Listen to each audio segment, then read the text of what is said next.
ายุถล่มวัดดอนเกล้าทำโบสถ์สแตนเลสมูลค่า12 ล้านลมพัดพังทั้งหลังเมื่อช่วงเย็นของวันที่ 4 พฤษภาคมที่ผ่านมา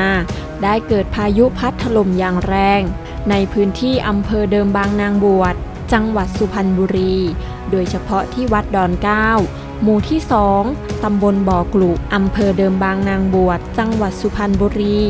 ส่งผลให้โบสถ์สแตนเลสซึ่งมีพระประธานองค์ประถมเครื่องจักรพรรดิหน้าตักกว้าง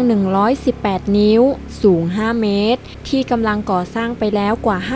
50% ได้พังลงมาทั้งหลังโชคดีที่ไม่มีใครได้รับบาดเจ็บหรือเสียชีวิตนอกจากนี้ยังมีบ้านเรือนประชาชนยังได้รับความเสียหายส่วนหนึ่งซึ่งหลังคาปลิวจากแรงพายุพระสันติคันธโพผู้ช่วยเจ้าอาวาสวัดดอนเกล้ากล่าวว่าช่วงเย็นของวันที่ 4 พฤษภาคมได้มีพายุพัดกระหน่ำอย่างแรงนานกว่า 30 นาทีแต่ไม่มีฝน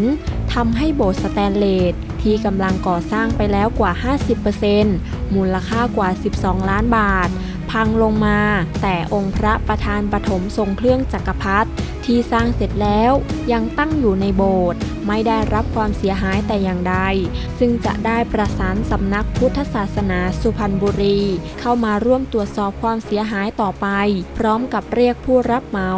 มาพูดคุยว่าเกิดจากสาเหตุใด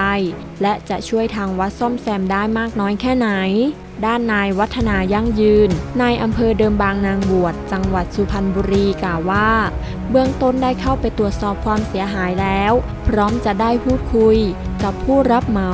ว่าการก่อสร้างเป็นไปตามมาตรฐานวิศวะหรือไม่เนื่องจากทราบว่าฐานล่างพังลงมาทั้งหลังอาจจะเกิดจากน็อตที่ยิงใต้ฐานไม่ได้มาตรฐานอย่างไรก็ตามจะได้ปรึกษาหารือกับชาวบ้านเพื่อรวบรวมปัจจัยบริจาคสร้างให้เสร็จต่อไปขอขอบคุณข้อมูลจากข่าวสดเว็บไซต์สยามนิว .com TRN อ่านข่าวขอบคุณค่ะ